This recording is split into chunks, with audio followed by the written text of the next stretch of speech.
Hello दोस्तों, दक्ष class की YouTube channel पर आपका हार्दिक स्वागत है।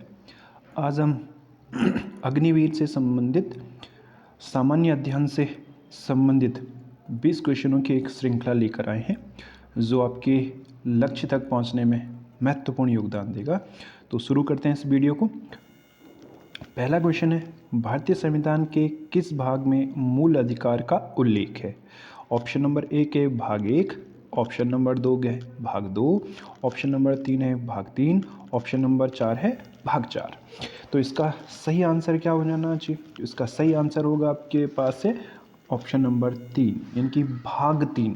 आपके पास भाग 3 में मूल अधिकारों का उल्लेख किया गया। अगर अनुच्छेदों की बात करें तो अनुच्छेद आपके पास 12 से लेकर 35 तक मूल अधिकारों का उल्लेख किया गया है। बढ़ते हैं अगले क्वेश्चन की ओर। क्वेश्चन नंबर 2 है आपके पास, मूल संविधान में कितनी अनुसूचियां थी? बहुत महत्वपूर्ण क्वेश्चन है आपके पास है और कई बार एग्जामों में पूछा भी गया है और जानबूझकर ऐसे क्वेश्चनों में पहला ऑप्शन वो 12 रखता है आपके पास है। आप अच्छी तरीके से ध्यान रखेंगे कि मूल संविधान में आपसे वो पूछ रहा है। जब भी वो आपसे मूल संविधान की बात करें तो मूल संविधान में अनुसूचियों की संख्या 8 थी, यानी कि ऑप्शन नंबर 3 आपका राइट आंसर हो जाएगा।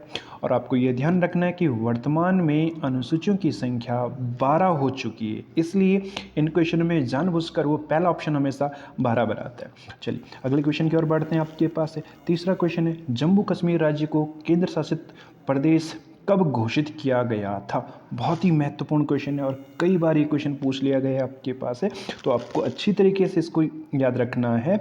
भारत सरकार ने ऐसा काम आपके पास 31 अक्टूबर 2019 को किया था, जब आपके पास जम्मू कश्मीर राज्य को केंद्र शासित प्रदेश बना दिया गया था। और आप ये भी ध्यान रखेंगे इसी तिथि को भारत में केंद्र शासित प्रदेशों की संख्या बढ़ करके 9 हो गई थी। बढ़ते हैं अगले क्वेश्चन की ओर।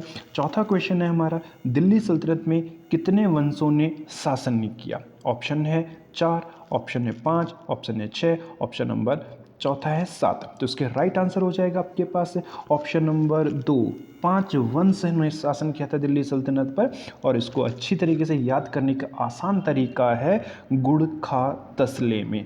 इसमें गा का मतलब है गुलाम वंश, खा का मतलब है खिलजी वंश, ता का मतलब है तुगलक वंश, शाह का मतलब है सैयद वंश और ला का मतलब है लोधी वंश। तो कुल मिलाकर के 5 वंशों ने दिल्ली सल्तनत पर शासन किया। बढ़ते हैं अगले क्वेश्चन की ओर। पांचवा क्वेश्चन है, किस मुगल बादशाह को जिंदा पीर भी कहा जाता है? Option number 1 Akbar, option number 2 है जहांगीर, ऑप्शन नंबर 3 है औरंगजेब, ऑप्शन नंबर 4 है शाहजहां। तो इसका राइट आंसर हो जाएगा आपके पास ऑप्शन नंबर 3, औरंगजेब को जिंदा बादशाह, जिंदा पीर की संज्ञा दी गई है आपके पास। आप ये ध्यान रखेंगे कि अकबर के काल को साहित्य का स्वर्ण काल के नाम से भी जाना जाता है, जहांगीर के काल को चित्रकला का स्वर्ण काल कहा जाता है और शाहजहां के काल को स्थापत्य का स्वर्ण काल कहा जाता है। बढ़ते अगले क्वेश्चन की ओर। क्वेश्चन नंबर 6 है, गांधी जी ने पहला सत्याग्रह आंदोलन कब किया था? बहुत ही महत्वपूर्ण क्वेश्चन है, कई बार एक क्वेश्चन आपके पास पेपरों में पूछा गया, तो आप अच्छी तरीके से ध्यान रखना है। गांधी जी ने अपने जीवन का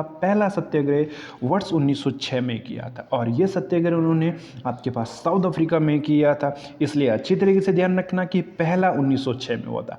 अगर ये पूछे कि भारत में पहला सत्याग्रह इन्होंने कब किया है, तब आंसर आपके पास क्या हो जाना चाहिए था? 1917। लेकिन ये पूछ रहा है कि इनका अपने जीवन का पहला कब किया गया था, तो आंसर हो जाएगा दूसरा 1906 में।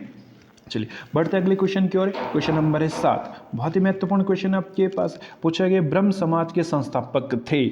ऑप्शन नंबर 1 है राजा राममोहन राय, ऑप्शन नंबर 2 है स्वामी विवेकानंद, ऑप्शन नंबर 3 है दयानंद सरस्वती, ऑप्शन नंबर 4 है बाल गंगाधर तिलक। तो इसका राइट आंसर हो जाएगा पहला वाला राजा राममोहन राय, इसका सही आंसर है।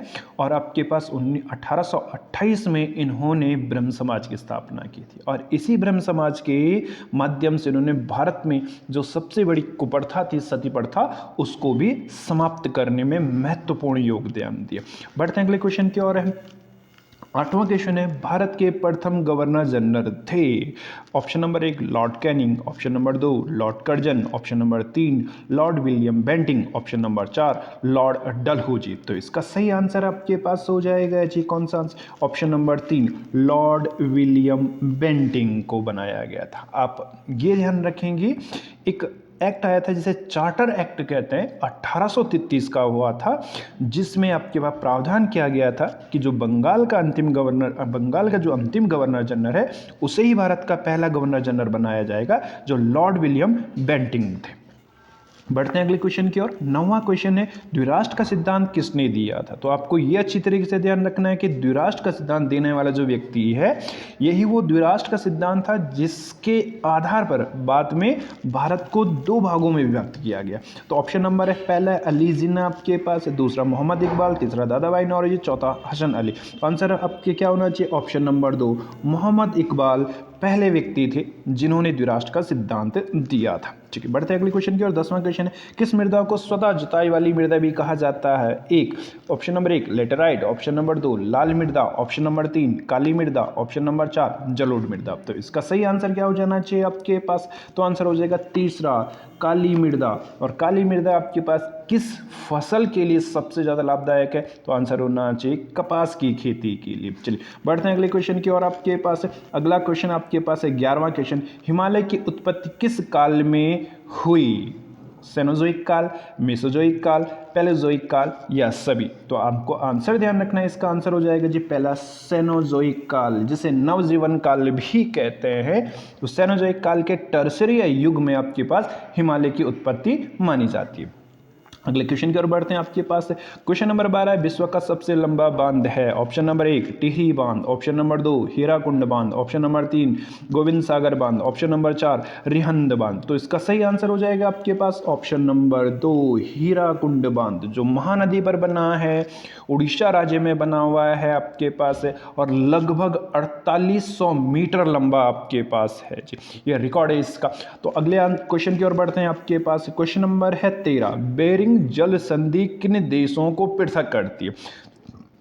अब एक चीज ध्यान रखेंगे, जो ये जल संधियां होती है इसका अगर हम देखेंगे तो इसका कार्य क्या है, 2 जल राशियों को मिलाना और 2 भूखंडों को पृथक करना। तो बेरिंग जल संधि आपके पास हो जाएगा आंसर इसका क्या, चौथा रूस और अमेरिका के मध्य बेरिंग जल संधि आपके पास है। प्रशांत महासागर में आपके पास एक पार्ट रहेगा इसका आपके पास, और अगर महासागरों की बात करें तो प्रशांत महासागर देखने को मिलेगा, और अगर हम सागरों की बात करें तो एक चुक्की सागर और एक बेरिंग सागर आपके पास है, उनके मध्य ये देखने को मिलेगा आपके पास। बढ़ते हैं अगले क्वेश्चन की और 14वां क्वेश्चन है, कुचिपुड़ी नृत्य का संबंध किस राज्य से। तो ध्यान रखना जी आप लोग इसको, कि जो शास्त्रीय नृत्य हमारे पास, शास्त्रीय नृत्य आपके पास संख्या है 8, उन्हीं में से एक शास्त्रीय नृत्य है कुचिपुड़ी, जो आपके पास कहाँ आयोजित किया जाता है या कहाँ किया जाता है। आप तो आंसर हो जाएगा ऑप्शन नंबर 1 आंध्र प्रदेश में।